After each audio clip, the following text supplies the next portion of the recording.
Hindi sa lahat ng panahon ay malakas tayo. May mga pagkakataong tinatamaan tayo ng pagod, panghihina at kalungkutan. Sa mga oras na tayo'y nadudurog, huwag kalimutan na ang Diyos ay laging nariyan, handang magbigay lakas at pag-asa. Ang tunay na lakas ay hindi laging nagmumula sa ating sarili, kundi sa pagtanggap ng kanyang tulong at gabay.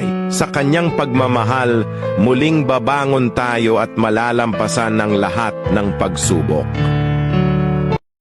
Kung hindi man pumapabor ngayon ang lahat sa atin, dapat huwag pa rin tayong panghinaan ng loob. Tuloy pa rin ang buhay. Ang daming rason para sumubok at lumaban ng paulit-ulit. Kung may isang pinto ang nagsara, marami pang ibang pinto ang magbubukas. Kaya, manatiling bukas sa mga bagong oportunidad. Basta laging tandaan, sa mga oras na tinatapat ka sa iyong kahinaan, piliin mong maging matibay.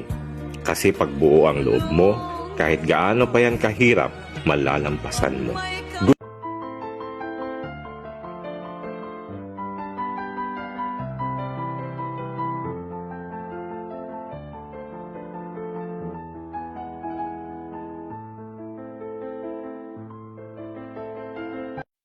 you.